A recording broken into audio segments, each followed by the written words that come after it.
Unexplainable and mysterious events can often occur in the world. As time passes, some secrets are revealed and their explanations are found. However, there are also events that have remained unexplained for many years. In today's video, we will talk about these unexplained events.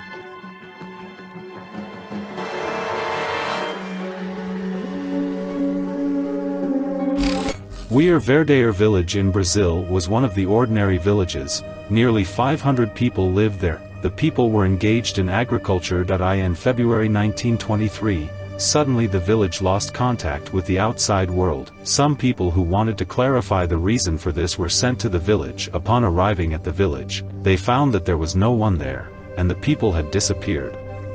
They called the police to investigate the incident. The police searched the houses in the village one by one. However, they couldn't find anyone. All the belongings in the houses, agricultural tools in the yards, everything was in place. People hadn't taken them and vanished. This question puzzled the police greatly. As the investigation deepened, the police found strange pictures hanging in the classrooms at the school and envelopes they found as clues. The envelopes were written as follows: "There is no escape from it." Despite years passing since the incident, there is no information about what happened to the people in the village.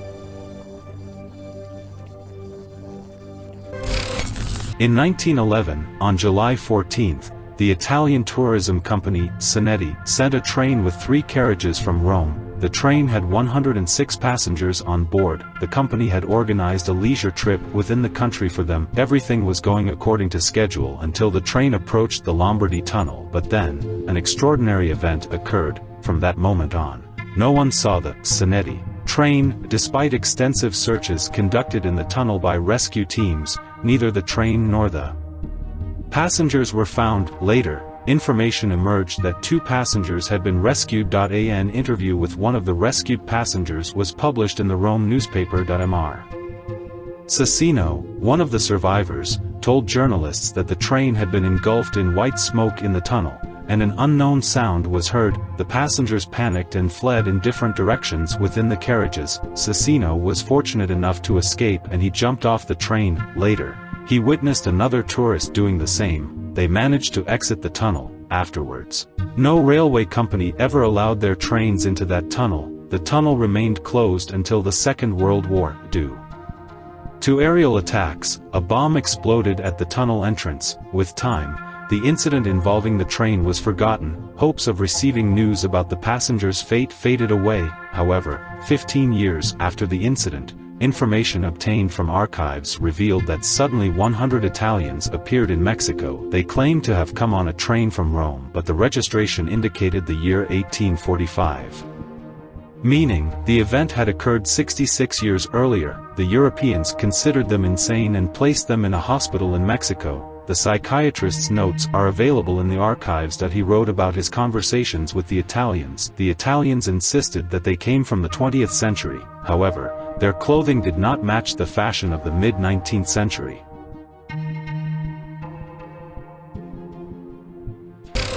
In January 1959, a group of 10 Russian young mountaineers decided to go on an expedition in the northern part of the Ural Mountains. According to the information, the group consisted of mostly experienced young individuals who were graduates of the Ural Technical University. One of the group members, Yuri Yudin, couldn't participate in the expedition due to a last-minute ankle injury. This strange coincidence would later be considered a turning point in his life. The other 9 young individuals were last seen on January 27th. Afterwards, only their bodies would be found. Due to the lack of communication from the expected return of the group, search operations began on February 12th. During the search, a partially torn tent belonging to the group members was found. However, only their belongings were inside the tent. As a result, investigations were conducted in the area surrounding the tent. These investigations led to the discovery of footprints belonging to the young individuals. The investigation of the footprints revealed a horrifying event. It was determined that the incident occurred on February 2nd. Continuing investigations led to the discovery of the individual bodies in separate locations. Some of the bodies were found without shoes. Initially, The bodies of 2 young individuals were found 500 meters away from the tent. It became apparent upon examination of the bodies that they were not wearing thick clothing. As a result of the investigations, the bodies of 3 more young individuals were found. The bodies of the other 2 young individuals were found 2 months later. The young individuals had fled from the tent without taking their technological equipment or putting on their shoes. Despite many reasons being proposed for the tragic incident, none of the suggested explanations had logical reasoning and remained unproven. Yuri Yudin, who was fortunate compared to the other 9 young individuals, stated in a documentary film about the incident, "If I could ask one question for the rest of my life, it would be what happened to my friends that night." Yudin passed away in 2013 without finding out what had happened to his friends.